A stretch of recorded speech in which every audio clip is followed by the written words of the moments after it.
In 1929, Joseph Kennedy positioned himself 6 months ahead of the collapse and walked away with millions in profit while shorting the market on the way down.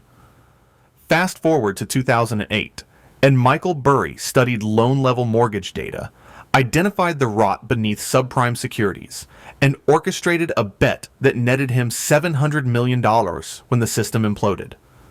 Now, in 2025, we're watching the identical sequence unfold again. The same positioning, the same four-stage framework, the same investors who understand how markets actually work, not how they're supposed to work. There's something beneath the surface of financial history that most people miss entirely. It's not random. It's not luck. It's not conspiracy. It's a four-stage mechanical process that sophisticated capital follows with the precision of clockwork every single time markets reach extreme valuations, while ordinary people hold their positions all the way down, watching decades of savings evaporate. A small group of people methodically position themselves to not just survive, but to profit massively from the inevitable collapse. They don't cause these crashes. That's crucial to understand. But they see them coming with enough lead time to position accordingly. This pattern showed up in 1929 when Joseph Kennedy exited at the market peak and then systematically shorted stocks as they descended. It repeated in 2008 when Michael Burry, John Paulson, and a handful of others made billions by betting against the housing bubble before it was obvious to anyone else. And it's happening right now in 2025, which brings us to the urgent question. What are they doing with their capital that the rest of us aren't seeing? The evidence is already visible if you know where to look. Warren Buffett is currently holding $325 billion in cash, the largest capital position in his entire history at Berkshire Hathaway. That's not a number that happens by accident. Jeff Bezos has liquidated over $13 billion in Amazon stock throughout 2024 and into 2025, and these aren't small diversification trades. This is systematic unwinding of his core position. Mark Zuckerberg has dumped billions in Meta shares even as the stock hit fresh all-time highs. Jamie Dimon, the CEO of JP Morgan Chase, sold shares for the first time during his tenure as CEO. Across corporate America, insider selling has reached levels not seen since 2007, the year immediately preceding the financial crisis. These aren't random executives taking profits. These are people with intimate knowledge of their own company's real earnings, real customer pipelines, and real operational problems. They're selling because they don't believe current valuations can hold. The Buffett Indicator, which divides total stock market capitalization by GDP, currently sits at 185%. Buffett himself has publicly stated that anything above 120% signals dangerous overvaluation. At 185%, the message is unmistakable. He's not just cautious. He's preparing for a significant repricing. The framework that explains all of this is simple once you understand it. There are 4 distinct stages that repeat throughout financial history. Stage 1 is exit, 12 to 18 months before the crash. And this is where sophisticated investors begin liquidating their long positions, while markets are still rising and prices are still attractive. They're not predicting the exact date of the collapse. Nobody can do that with precision. Instead, they're recognizing that valuations have reached unsustainable levels, where risk now substantially outweighs potential reward. They understand the mechanics of how leverage unwinds and forced liquidations cascade. Let's look at how this actually played out in 1929. Joseph Kennedy wasn't just some lucky stock picker. He'd made his fortune running stock pools, coordinated buying schemes where insiders would collectively purchase shares to artificially drive prices upward, and then sell into the buying pressure they'd created at inflated valuations. By the summer of 1929, Kennedy controlled significant positions across multiple stocks, but he began selling. The popular story is that Kennedy made his decision after his shoe shine. Boy gave him stock tips, and Kennedy reasoned that if shoe shine boys were speculating, there was nobody left to buy. That's the narrative. But the reality was far more calculated. Kennedy understood leverage. He understood forced liquidation. By 1929, margin debt, money borrowed to buy stocks, had reached unprecedented levels. Investors were borrowing 90% of stock value to purchase even more stocks. Kennedy understood a fundamental truth. A 10% decline would completely wipe out leveraged investors, triggering margin calls and forced selling that would cascade into panic and exponential decline. So, Kennedy liquidated throughout the summer and early fall of 1929. He wasn't alone in recognizing this. Bernard Baruch, another legendary investor who'd made fortunes by understanding previous market panics, was also converting positions to cash. Baruch had lived through the panic of 1907 and recognized the warning signs repeating. By September 1929, both Kennedy and Baruch had substantially exited the market. The Dow peaked on September 3rd at 381. The crash began on October 24th, Black Thursday, exactly 7 weeks later. Kennedy and Baruch had exited at the peak. Now, let's examine how this same pattern repeated in 2008, but with different players and different instruments. Michael Burry ran Cyan Capital, a hedge fund that had been successfully investing in undervalued stocks. But in 2005, Burry shifted his focus entirely to researching subprime mortgages. He obtained the actual loan level data, the granular characteristics of the borrowers whose mortgages were being packaged into securities that Wall Street was marketing as safe investments. What he discovered was shocking. Adjustable rate mortgages had been issued to borrowers who couldn't possibly afford the payments once rates reset. There were stated income loans where borrowers claimed incomes they didn't actually have, with zero verification. Loans carried teaser rates that would balloon after 2 years, leaving borrowers unable to refinance or pay. The mortgages weren't just risky. They were fundamentally garbage. Yet they were rated AAA and traded as if they were treasury bonds. Burry concluded this entire system would collapse. But here's the critical part. He couldn't short mortgage-backed securities directly because those specific instruments didn't even exist yet. So Burry worked with Goldman Sachs and other investment banks to create a new instrument, credit default swaps on mortgage bonds, essentially insurance that paid out if the underlying bonds went into default. From 2005 through 2006, Burry systematically bought billions in notional value of these credit default swaps. He was paying premiums month after month, losing money in accounting terms, while the housing market kept rising and everyone else was making profits. His investors were furious. Some attempted to force redemptions and pull their money out because they thought Burry had lost his mind. But Burry understood stage one. Exit the consensus trade and position for collapse before anyone else sees it coming. John Paulson, running Paulson & Company, came to nearly identical conclusions in 2006 after studying housing prices relative to incomes and rents. He analyzed mortgage underwriting standards and realized the bubble was self-evident to anyone willing to actually examine the data. Paulson launched a fund specifically designed to bet against subprime mortgages. He raised capital from investors, bought credit default swaps, and waited. Like Burry, he endured months of losses and furious investors who questioned whether the entire strategy was a catastrophic mistake.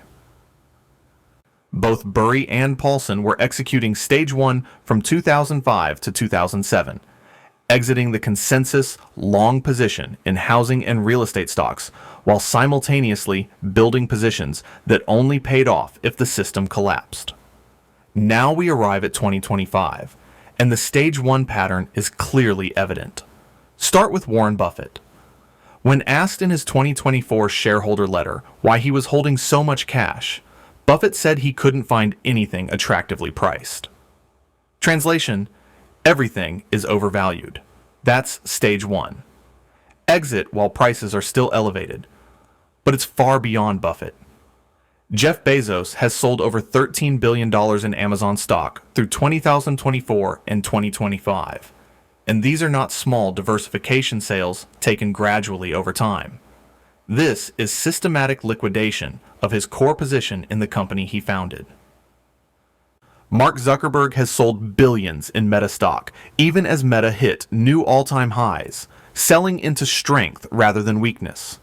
Jamie Dimon, who rarely sells any shares as CEO of JP Morgan, sold shares for the first time in his tenure. Insider selling across corporate America has reached levels not observed since 2007, immediately before the financial crisis. These corporate executives have access to information ordinary investors never see. They see real earnings before they're announced. They understand the real customer pipeline. They know about operational problems before they show up in quarterly reports. And they're selling massively. This is the ultimate signal that the people actually running these companies don't believe current valuations are sustainable at these levels. The Buffett Indicator, which divides total stock market capitalization by GDP, currently sits at 185%. Buffett has stated that anything over 120% indicates dangerous overvaluation. At 185%, the signal couldn't be clearer or more dramatic.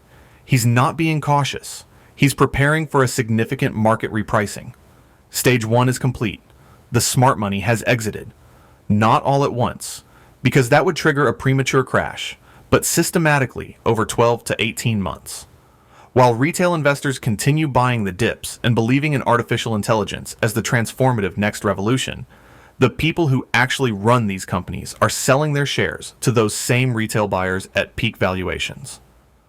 When the world's most successful investors are holding record amounts of cash and systematically selling stocks in companies they know more intimately than anyone else, they're communicating something crucial.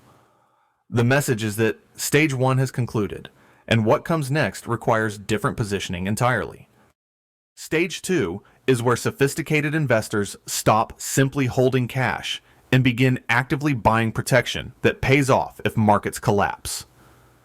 This is the insurance phase. It happens 6 to 12 months before the crash becomes obvious, during the window when volatility is still low and insurance is still cheap. In modern markets, this means buying put options, VIX calls, or credit default swaps. The critical timing element is that stage two must happen before the crash is evident to everyone else. When most people still feel optimistic about the market, when volatility readings are benign, when insurance premiums seem expensive for protection against a disaster that feels impossible. That's precisely when sophisticated capital is purchasing it. Let's trace how this worked historically. In 1929, after Kennedy and Baruch had exited their long positions during the summer and early fall, they began building short positions. Shorting means borrowing shares, selling them at current prices, and profiting if you can repurchase them cheaper later. If you short a stock at $100 and it falls to $50, you make $50 per share. Kennedy established short positions across multiple stocks throughout the summer and early fall of 1929. He was paying borrowing costs, a form of premium, while stocks kept rising and everyone else was celebrating record highs. But Kennedy understood the mechanics. When the crash arrived, these short positions would explode in value. The crash began on October 24th, Black Thursday. By the end of October, stocks were down 30%. By November, down 50%. Within 3 years, the market had fallen 89% from peak to trough. Kennedy's short positions made him millions. The exact figures aren't public because disclosure requirements didn't exist in 1929, but estimates based on his documented wealth accumulation suggest Kennedy made between $15 and $50 million from shorting. Adjusted for inflation, that's equivalent to several hundred million in today's dollars. This is stage two, paying off completely. He'd bought insurance by going short, paid premiums in the form of borrowing costs while the market rose, and collected massively when it crashed. In 2008, Burry and Paulson's credit default swaps were pure Stage 2 instruments.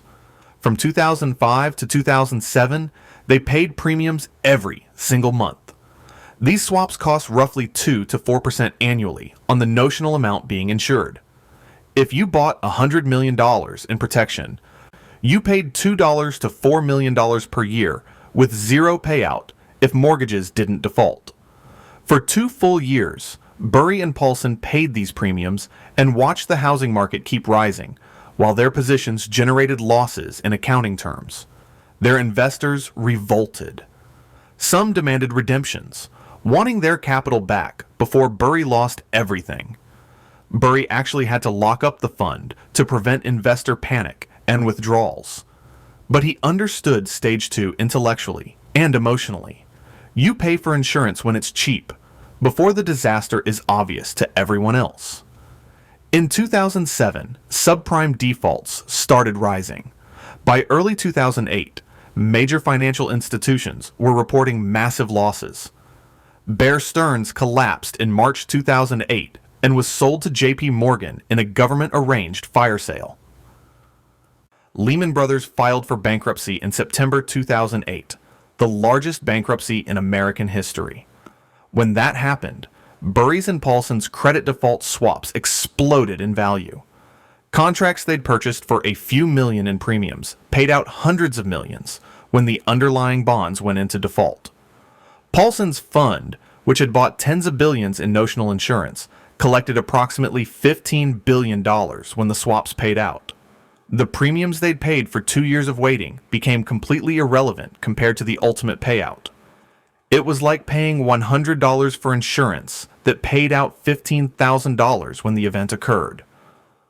Bill Ackman executed what might be the most perfect Stage 2 in modern financial history. In March 2020, when COVID hit and markets started falling rapidly, Ackman bought credit default swaps on investment-grade corporate bonds. He spent $27 million on this insurance.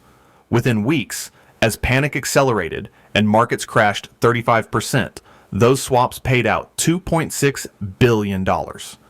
That's a 96-to-1 return in less than a month. A $27 million insurance premium that generated a $2.6 billion payout. Ackman then immediately used that cash to buy stocks at the bottom, which we'll discuss in Stage 4.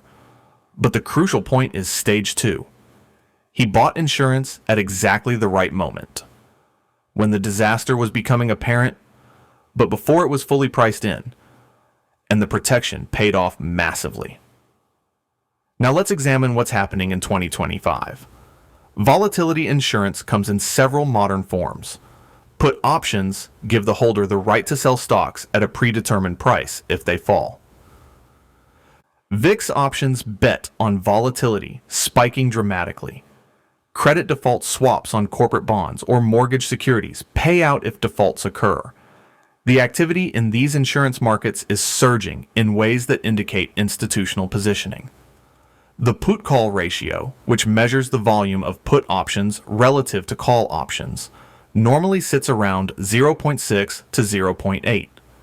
When it rises above 1.0, it signals more puts than calls are being bought, more investors buying insurance than buying speculative bets. The ratio has been persistently elevated throughout 2024 and 2025, indicating institutional hedging on a significant scale.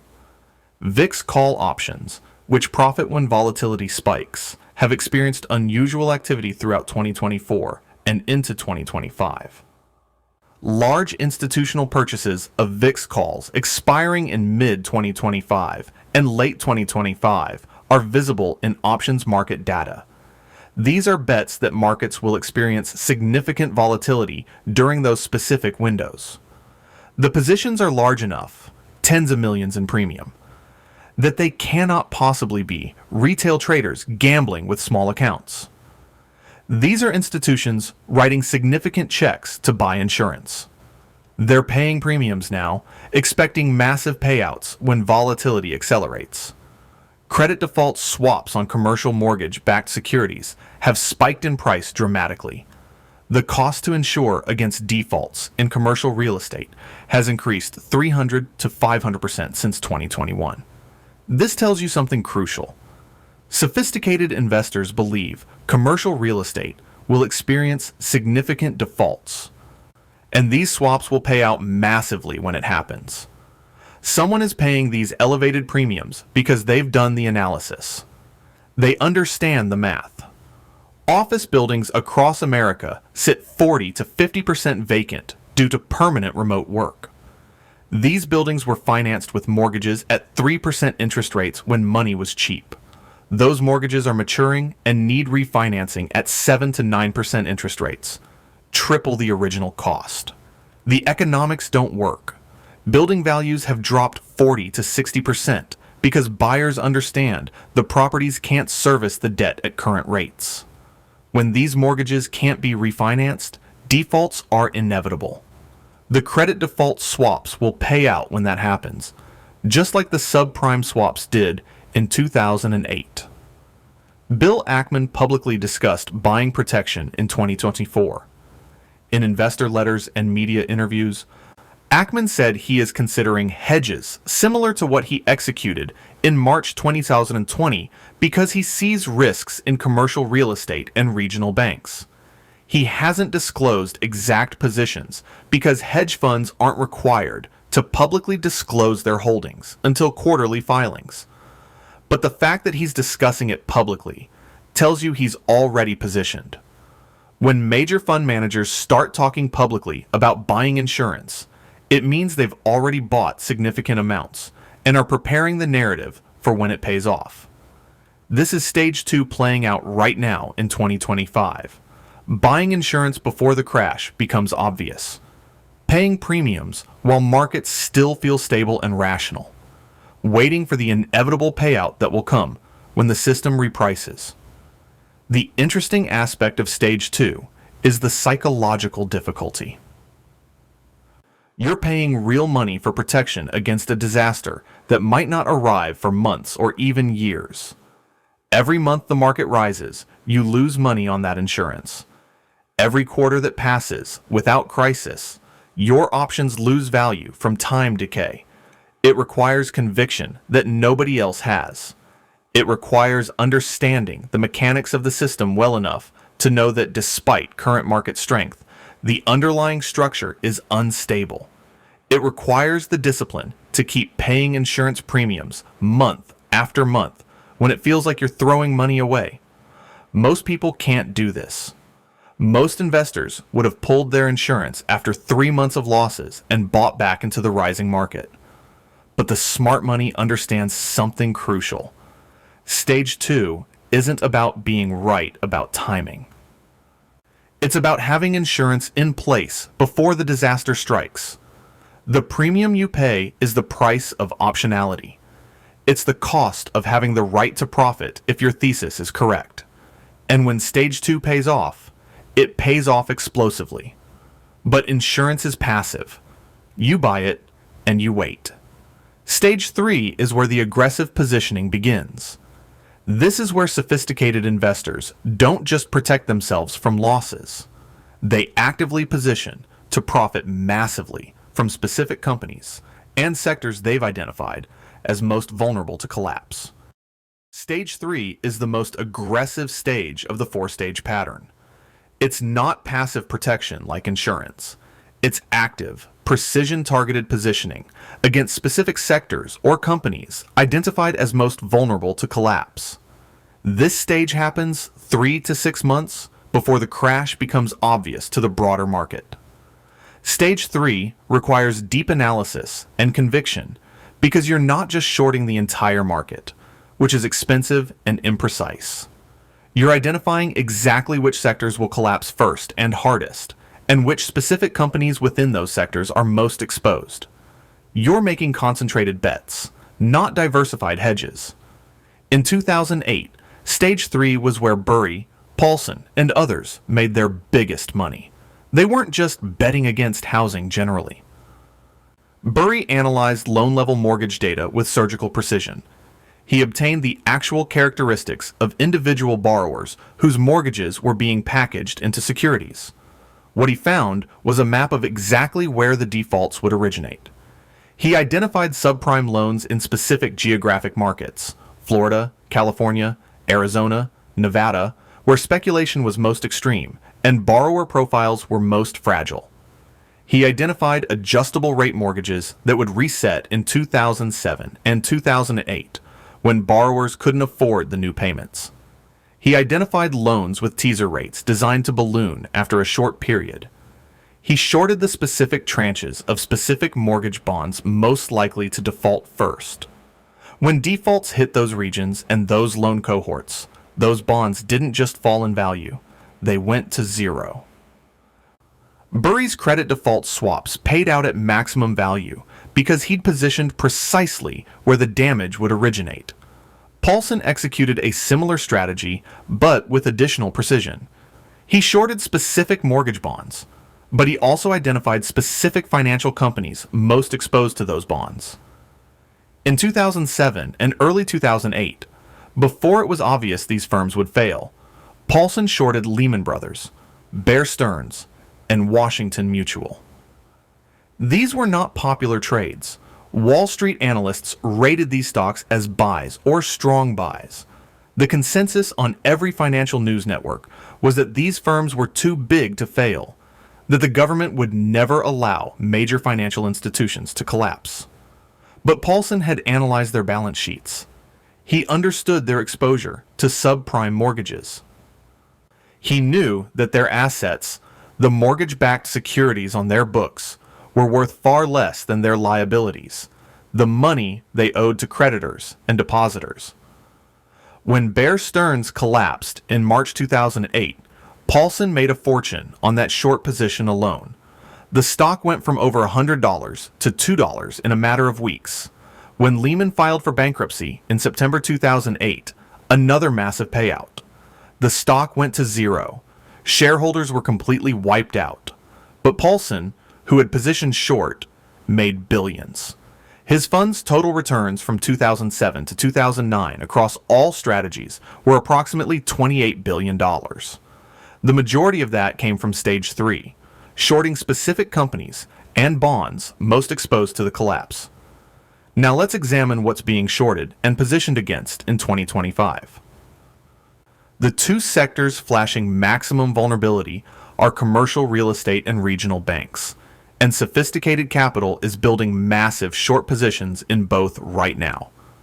Commercial real estate has entered what can only be described as a death spiral that most people haven't fully comprehended yet. The mechanics are straightforward, but devastating.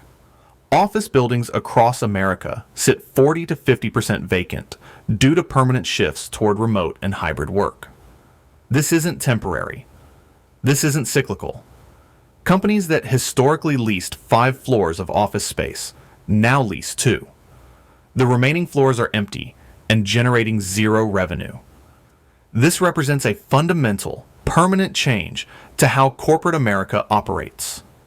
These buildings were financed with mortgages at 3% interest rates when capital was cheap and abundant. Those mortgages are now maturing and need to be refinanced. Current interest rates are 7 to 9%, triple the original rate. The economics are catastrophic. A building that barely generated enough rental income to cover debt service at 3% interest is mathematically bankrupt at 8% interest. The math simply doesn't work. Building values have dropped 40 to 60% in many markets because buyers understand that properties can't support the debt at current rates. These aren't speculative price declines. These are fundamental revaluations based on economic reality. When these mortgages can't be refinanced, the owners will default. They'll hand the keys to the lender and walk away. This has already begun.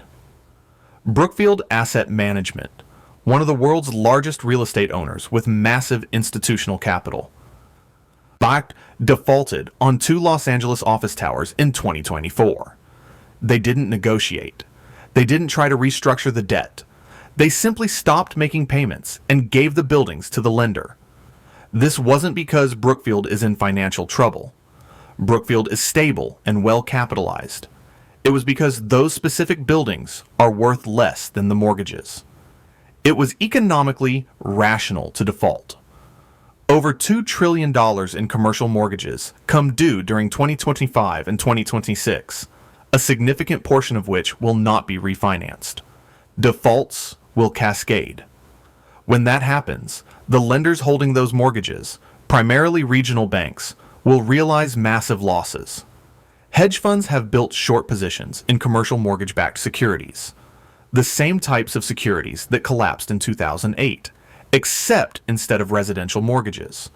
These are backed by commercial property loans. The credit default swaps on these securities have spiked in price because everyone involved in sophisticated finance sees this coming. When defaults accelerate through 2025 and 2026, these short positions will pay off massively. The second major target in Stage 3 is regional banks, and this is where the positioning gets particularly interesting because we've already seen a preview of what's coming. Silicon Valley Bank collapsed in March 2023 in the second largest bank failure in American history. Signature Bank failed the same week. First Republic Bank failed in May 2023. Sold to JP Morgan at a massive loss to the FDIC, New York Community Bank nearly failed in early 2024, saved only by an emergency capital injection from other banks. These failures happened even though we weren't in a recession yet. They failed because they held significant amounts of long-term bonds and mortgages that lost value when interest rates rose rapidly in 2022 and 2023. But the bigger issue driving their failures was commercial real estate exposure. Regional banks are the primary lenders for commercial real estate. The big banks, JP Morgan, Bank of America, Wells Fargo, they have some commercial real estate loans, but it's a small percentage of their overall portfolio. Regional banks are different. Commercial real estate often represents 20, 30, sometimes 40% of their entire loan book. When those loans start defaulting, when office buildings are worth half the loan amount, the banks have to recognize losses. Those losses eat through the bank's capital base. When capital falls below regulatory minimums, regulators close the bank. It's mechanical and inevitable. Short sellers have identified the specific regional banks with the highest concentration of commercial real estate exposure. This information is public. Banks disclose their loan composition in quarterly reports. You can see exactly which banks have the highest concentration in commercial real estate loans. You can see which banks operate in markets with the worst office vacancy rates: San Francisco, New York, Chicago, Los Angeles. Short interest in these banks, the percentage of shares that have been sold short, has spiked dramatically. Major hedge funds are betting that specific regional banks will fail. Some regulators and politicians argue that short selling is predatory, that it causes bank runs by spreading fear and panic.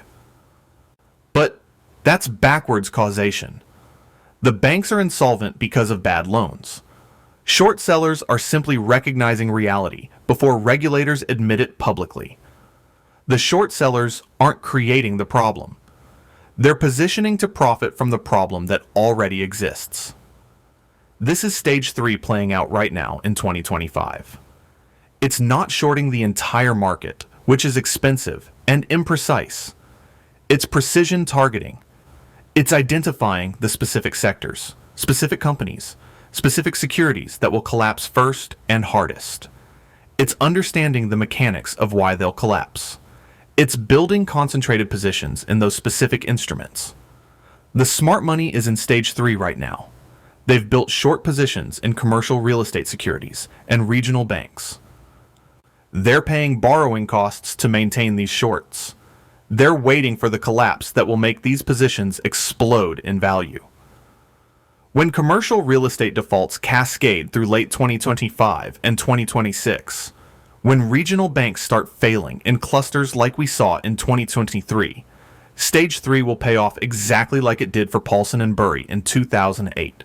The positions that seem risky now will become spectacularly profitable. But Stage 3 is still not the culmination. Stage 3 is positioning. Stage 4 is execution.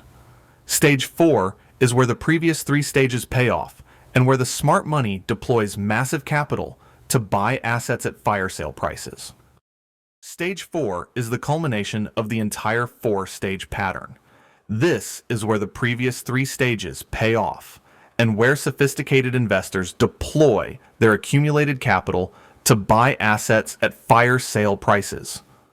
Stage 4 happens at the absolute bottom, when panic is at maximum intensity, when everyone else is selling everything, when it genuinely feels like the world is ending. This stage requires 2 things that most people don't possess: psychological fortitude to act when fear is overwhelming, and massive cash reserves that were built and preserved through stages 1, 2, and 3. Without the capital, you can't execute stage 4. Without the psychological discipline, you'll panic and sell when you should be buying. Let's trace how this unfolded historically. In 1929, the crash was brutal and prolonged. The market didn't just fall sharply and then recover quickly.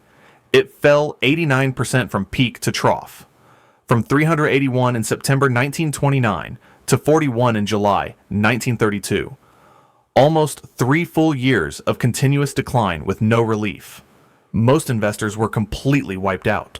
They held their positions all the way down, hoping for recovery that wouldn't arrive for decades. Bank accounts were emptied. Savings were obliterated. Suicides increased. Families lost everything. But Kennedy, Baruch, and the other sophisticated investors who'd executed stages 1 through 3 were ready for stage 4. Kennedy deployed his accumulated cash to buy stocks and real estate at depression prices. He bought distressed properties from owners being foreclosed. He bought entire businesses being liquidated at auction because owners needed cash immediately. He bought stocks trading for less than the cash sitting on their balance sheets. Companies that were fundamentally sound, but whose stock prices had collapsed in the panic and were now undervalued by any rational measure. By the mid-1930s, Kennedy was one of the wealthiest men in America. His fortune had multiplied, while everyone else lost everything. Stages 1, 2, and 3 had made him money. But stage 4, buying at the absolute bottom when fear was maximum, created generational wealth that would eventually fund the Kennedy political dynasty for generations to come. In 2008, stage 4 happened faster than 1929, but followed the identical pattern. The market bottomed in March 2009. The S&P 500 hit 666, down 57% from the peak. The fear was absolute and overwhelming.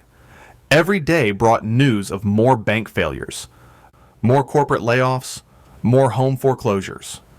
Headlines predicted another Great Depression was beginning. Economists said we might never recover. Job losses were accelerating. Credit was frozen. Nobody knew if the financial system would survive. This was precisely the moment when sophisticated capital deployed massively. Warren Buffett made several legendary investments during the crisis. In September 2008, at the absolute peak of panic, when Lehman had just failed and the government was bailing out AIG and nobody knew if the financial system would survive the weekend, Buffett invested $5 billion in Goldman Sachs. He didn't buy common stock at market prices. He bought preferred shares that paid a 10% annual dividend plus warrants to buy common stock at a favorable price. It was an incredible deal for Buffett because Goldman desperately needed capital and nobody else would provide it. Everyone was terrified. Buffett stepped in and negotiated terms that virtually guaranteed profit, regardless of how things unfolded. He made a similar investment in Bank of America in 2011 when that bank was still facing significant crisis from mortgage losses. Another $5 billion in preferred shares, plus warrants. These individual investments alone generated tens of billions in profit for Berkshire Hathaway. Goldman Sachs alone made Berkshire over $3 billion in profit. But the real gains came from buying quality stocks, generally at the bottom. Berkshire increased its positions in Wells Fargo, American Express, U.S. Bancorp, and other fundamentally sound companies during the crisis. Those investments tripled and quadrupled over the following decade. Buffett had capital when nobody else did, and he deployed it ruthlessly when fear was maximum. Bill Ackman executed what might be the most perfect stage 4 in modern financial history. In March 2020, as I mentioned, he bought credit default swaps that paid out $2.6 billion on a $27 million investment. But here's what made it stage 4 perfection. Ackman went on CNBC on March 18, 2020, and gave an apocalyptic interview. He said the economy was collapsing, that millions would die, that capitalism itself was at risk. It was terrifying. His words spooked the market, and stocks crashed even harder that day. But here's what he didn't tell the audience watching his interview. While he was on television predicting economic doom, his fund was simultaneously buying stocks with the cash from the credit default swap payout. He was buying stocks he knew were fundamentally sound, but had been destroyed by panic selling. Starbucks, Hilton, Lowe's, restaurant brands. Companies that would absolutely recover when the panic ended and business resumed. Within 3 months, the Federal Reserve and government intervened with unlimited stimulus. Markets recovered in the fastest rebound in history. Ackman's fund had its best year ever, making billions. He made money on the way down from volatility insurance in stage 2. Then he made even more money on the way up from buying at the bottom in stage 4. That's the pattern executed with absolute perfection. Now let's discuss what stage 4 will look like when it arrives in 2025 and 2026. The crash hasn't happened yet. We're currently in stage 3. Positioning is complete, waiting for the trigger.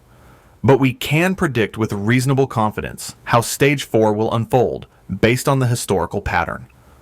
The crash could be triggered by commercial real estate defaults cascading, a major technology stock collapse, a geopolitical crisis, or something entirely unexpected. Regardless of the trigger, panic will be severe. Markets could easily fall 50 to 60% from current levels. Maybe more if the crisis is worse than 2008, as many economic indicators suggest it could be. Unemployment will spike from the current 4% to potentially 12 or 15%. Regional banks will fail in clusters, similar to what happened in 2023, but on a larger scale. The media will run 24-hour coverage of economic collapse and financial devastation. Politicians will demand immediate action. The Federal Reserve will face impossible choices about how to respond. That chaos, that maximum fear, that sense of imminent economic catastrophe, that's when stage 4 happens. That's when the smart money deploys. Buffett's $325 billion in cash isn't sitting idle for no reason. He's waiting for exactly this moment. When the S&P 500 is down 50% or 60% from current levels, when stocks he wants to own are trading at valuations he hasn't seen in decades, that's when he'll deploy that capital. He'll make investments similar to his Goldman Sachs deal in 2008, preferred shares with high dividends, plus warrants in companies desperate for capital. He'll buy stocks outright in quality companies whose prices have collapsed. He might even buy entire companies. And because he'll be one of the few with massive capital available while everyone else is paralyzed by fear, he'll dictate terms that are extremely favorable. This is how billionaires become much richer during crashes. Not because they're predatory or evil, but because they have capital available when nobody else does, and they're willing to deploy it when everyone else is frozen by fear. Private equity firms have raised record amounts of capital in recent years specifically for this moment. Apollo Global Management, KKR, Blackstone, Carlyle Group, they're all sitting on hundreds of billions in what's called dry powder, capital that's been raised from institutional investors, but not yet deployed. This isn't money they're planning to deploy at today's prices. It's capital being held in reserve specifically for stage 4. When the crash comes, when commercial real estate has experienced cascading defaults and owners are desperate to sell, These firms will buy buildings at 30 to 50 cents on the dollar. They'll buy distressed corporate debt. They'll buy foreclosed residential properties by the thousands. They'll acquire entire companies whose valuations have collapsed. And they'll hold these assets for 5 to 10 years while they appreciate back toward normal valuations. The returns will be spectacular. The four-stage pattern isn't magic. It's not insider information or conspiracy. It's a repeating framework based on human psychology and market mechanics. Bubbles always burst eventually. Leverage always unwinds when conditions change. Panic always creates opportunities for those with capital and discipline. The investors who understand this pattern, who have the capital to execute all four stages, and who have the psychological discipline to follow through, they profit massively while everyone else loses everything. You're seeing this pattern play out right now in 2025. Stage 1 is complete. The smart money has exited. Buffett, Bezos, Zuckerberg, corporate insiders across America, they've sold billions at peak prices. Stage 2 is ongoing. Volatility insurance is being actively purchased. Put options, VIX calls, credit default swaps on commercial mortgages. Premiums are being paid in preparation for massive payouts. Stage 3 is being established right now. Short positions in commercial real estate securities and regional banks are being built by hedge funds who see the inevitable collapse coming. And Stage 4 is waiting. The massive capital reserves are positioned and ready to deploy at maximum fear. The question for you isn't whether this pattern will play out. History says it will. The pattern has repeated twice in the last century, in 1929 and in 2008. It's playing out again right now. The question is whether you'll recognize it and position accordingly. Most people can't execute all four stages professionally. They don't have the capital, the knowledge, or the psychological discipline. But understanding where we are in the pattern gives you an enormous advantage over the vast majority of investors. We are currently in late stage 3. The crash hasn't happened yet. But every major indicator says it's coming within 6 to 18 months. The yield curve inverted earlier and has now normalized. That signal has predicted every recession since 1950. The Buffett Indicator is at 185% versus his stated danger threshold of 120%. Commercial real estate is defaulting. Regional banks are failing. Insider selling matches 2007 levels. All the indicators point in the same direction. If you can't execute stages 1 through 3 professionally, you can still prepare for stage 4. Hold more cash than you normally would. 20, 30, even 40% of your portfolio in cash or short-term treasury bills. Yes, you might miss some gains if markets continue rising, but you'll have capital available to deploy when the crash comes. And buying stocks when they're down 50 to 60% will generate far more wealth than holding through the decline and losing that capital. Consider buying some protection. Put options on SPY, the S&P 500 ETF. Aren't complicated. Buy puts expiring in 6 to 12 months at strike prices 10 to 20% below current levels. You'll pay maybe 1 to 3% of your portfolio value. If markets crash, those puts could return 5 to 10 times what you paid. If markets don't crash, you lose the premium. But that's what insurance is. You pay for protection, hoping you never need it. Most importantly, when stage 4 arrives, when markets are down 50%, when unemployment is spiking, when banks are failing, when everyone around you is terrified, and the media predicts the end of capitalism itself, have a list ready. A list of quality companies you want to own. Companies with strong balance sheets, low debt, products that people will always need regardless of economic conditions. During the crash, these companies will be on sale at prices you'll never see again in your lifetime. The fear will make it feel impossible to buy. Every emotional signal will scream that it's going to get worse. Ignore those signals. That's when stage 4 separates those who build generational wealth from those who lose everything. Buying at stage 4 at maximum fear has created more wealth than any other investment strategy in financial history. The 4 stages have played out twice in the last century, 1929 and 2008. They're playing out again right now in 2025. The same pattern, the same sequence, the same mechanics. And stage 4, the buying opportunity of a lifetime, is coming.